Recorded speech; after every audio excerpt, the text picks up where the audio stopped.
Hello and welcome back to my channel. My name is Costa-Susini, and at 47 years old, I returned to university. I relocated to the south of France as a study abroad student, and I got married for the first time at the age of 50. So as you can see, my journey, my self-development journey, my life journey has been all but linear. So today, I wanted to talk about, or I wanted to share with you the story of how I met and married my husband. And we lived together on our vineyard overlooking the Mediterranean Sea. It's a little bright, you can't really see everything, but okay, so here we go. I lived here in the south of France for about 2 years, maybe 2.5 years prior to meeting my husband. And I had amassed a wonderful group of friends. And as you might imagine, it's very much part of the French culture to meet for aperitifs in the evening. So I met up with some friends for aperitifs exactly, I would say just about 3 months prior to my 50th birthday. 50th birthday. Wasn't thinking anything about it, anything of the sorts. And my good friend would also kind of become my cultural integration kind of coach, said to me, you know, in order to really progress your French, you really should get a boyfriend. And I thought to myself, my body is undergoing a lot of the pre or perimenopausal changes, including weight gain, changes to my skin, and brain fog. Oh, hello, just my memory just felt shot, which was definitely an obstacle when it came to, as I was still in the process of learning and developing my French, okay?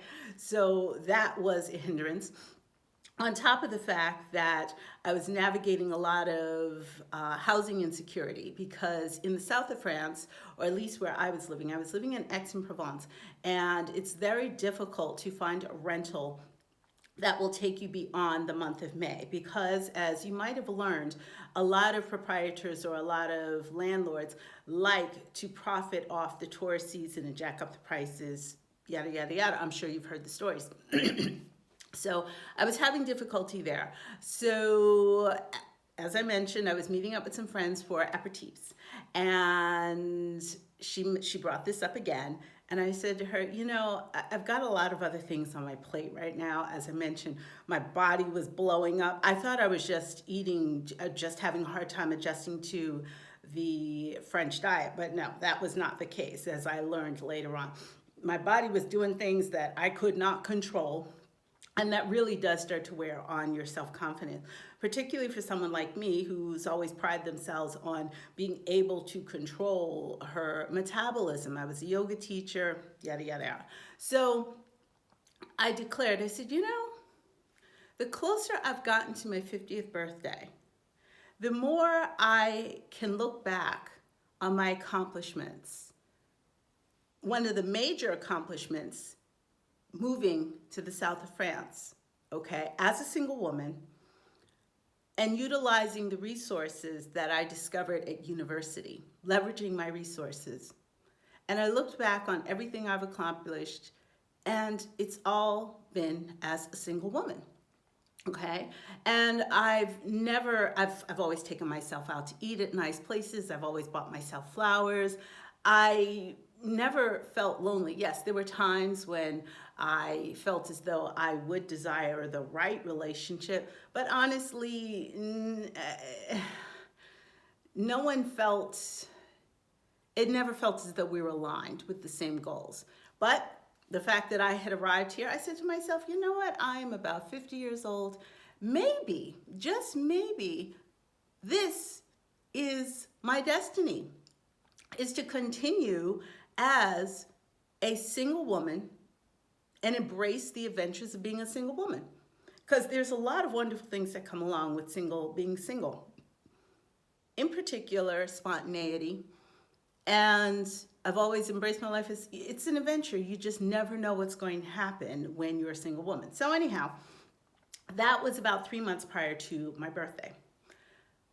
Fast forward, within that time, within those 3 months, I had accepted a position, a teaching position in a town about 45 minutes away from Aix-en-Provence. And the problem was that I had no place to live. This teaching position was starting up within a couple of weeks, and I had to find a place to live, yada, yada, yada. Long story short, I wound up receiving a temporary housing situation from one of the parents. One of the parents offered me a 3-month rental of her mother-in-law suite. And that's sweet. Depending on the filming angle of my videos in the future, you might even be able to see that house in the background. It is that close. So I was renting this home, or I was renting this suite in this home. And unbeknownst to me, the woman I was renting from called her neighbor to recruit his help in helping me find longer term housing. Evidently, he called her. She said, oh, my neighbor found something, blah, blah, blah, blah, blah. And she gave me his number. We text. Now, mind you, this man did not speak English. Now, we had met prior to, simply because my walking down the street and turning into the driveway. And one day we happened to exchange pleasantries while he was on the balcony watching the sanglier in the distance. The sanglier, which I now enjoy feeding in the evenings. And he did not speak English. Long story short, she asked him to help me out, find an apartment. He said he found something. Turns out it was just a few, like literally right in the same neighborhood, like within eye view of where we live now. And we hung out that day, and essentially within 48 hours, we became inseparable. And we got married 9 months later. Okay, so yeah, it happened out of the blue. And everyone I know was like, wait a second. You were just saying, as a matter of fact, my good friend who was trying to encourage me to get a boyfriend, she happened to share the news because we had decided we were going to get married at the end of the summer. She had shared the news with the other connaissance, the associate, who happened to be there that day. One is my good friend, okay? The other one is a connaissance, an associate, so we don't use the word friend. And I had mentioned to her that I was planning on inviting her to our wedding. Now here, what I love about it is that here there are a couple of things different about getting married overseas, or at least here in France. Two things. You have to have a marriage contract, essentially a prenuptial agreement. Prior to, you have to have one, which I find wonderful. The other thing is you have to have the civil service at the local city hall. But it's not cold, it's gorgeous. The rooms, the salons are absolutely stunning. They're warm, they're friendly, they're intimate. So we planned our wedding, and I told my friend that I was going to invite the connaissance for a couple of reasons. A, she was like me in that she was a fellow expat, and I understand how lonely that can be. So that was one reason I wanted to include her in the celebration. The other reason was the fact that she happened to be there on that clandestine day. So how could I not invite her? And again, it was really just a matter of sharing our joy. So my friend calls me up one day after, our engagement or whatever, and says, I kind of let it slip that you were getting married because I didn't realize you hadn't gotten around to inviting her. And I said, well, that's not your fault. The only reason I have not gotten around to announcing it, or to announcing it to her, people in our tight circle were aware, was because At the last minute, my husband and I changed the plan as to what we were going to do. And before I invited her, because it would be a little bit of a distance for her to travel, I wanted to give her as much information as possible. So we had wound up changing the plan just days before I was going to call her. So it was hilarious because this person was shocked, like her jaw just dropped to the floor and said, and the first question she asked my friend was, "Is he older?" As if now, mind you, she's about 15 years younger. So she's about like in her mid-30s. And I understood that she didn't quite understand the declaration of, embracing single life as a single woman. But that's what happens. You gain more perspective and your ideas change. So the first thing she asked was, "Is he older?" Like, statistically, it shouldn't be Tembi getting married. Statistically, it should be me. And my friend responded, "No, they're the same age." And she says, "You've met him?" As if this was a figment of my imagination. As if this person did not really exist, okay? She says, "You've met him?" She says, "Yes. My boyfriend, we met up with them in Cassis just a couple of weeks ago for dinner. We had dinner together." She says, oh, what else do you know?" And because my friend knows that this person is a connaissance, she checked her and she said, "Oh, well, that's not all. They've got a big, beautiful house on a huge vineyard, and he just absolutely adores her."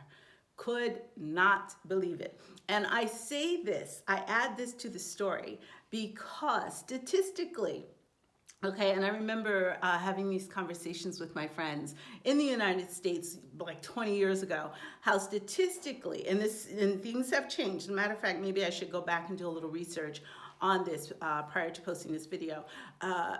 Back in the early millennium, early 2000s, I would say about 2004, 2005, it was a well-known statistical fact that the chances of a woman getting married after the age of 35 statistically increase in difficulty. The probability of a woman over the age of 35 getting married, the probability plunges, okay? So it becomes increasingly difficult. And of course, as we know, science and statistics are undeniable facts, but it doesn't have the last laugh. So I just wanted to come on here and share my story because, as you can see, it lights me up. And I didn't just get married, okay? And as my good friend that day mentioned, she has one of those very intuitive minds, and she said, "Well, you guys are more than just married. You guys are each other's destiny." And the more I think about it, the more I look around myself, she's right. She is absolutely correct. And I can also say that I now understand how it was that by taking care of myself for so long made him want to take care of me. He told me, "I know you don't need me to take care of you, okay? But I want to take care of you as my wife, okay? It would be my honor." And so in that regard, we chose each other, but I definitely chose him. And I believe that our relationship works because we are strong, independent people naturally. But at the same time, we've developed our bond between each other through laughter, communication, things of that nature. And I now understand that all those years of working on myself, I didn't know I was working on myself, by treating myself to the spa twice a year, by buying myself flowers, by traveling alone, by taking myself to fine restaurants, it made me a better wife now, because my husband is relieved to know that I can take care of myself. So therefore, I'm not overly dependent on him, and therefore we can enjoy our time together. So that's my 2 cents. There are other layers to this story, which I will be sharing in other videos, more kind of align the divine. I want to explain the divine timing of it all, because even I wasn't aware of it until after we got married. And I found some things which are actually related to these videos. But until then, thanks for listening. And if this resonated with you, please subscribe. I've got a few other ideas on some videos that I want to share, including my new soft life, which, as you know, as a native New Yorker, it's never all that soft. But by soft, I mean finding a rhythm and going with the rhythm. So yeah, I hope this helps. And again, if this resonates with you, please like, share, and subscribe. And I am building a community with intention of like-minded individuals, and hopefully we can learn from one another. Till next time, peace and love. Bye-bye.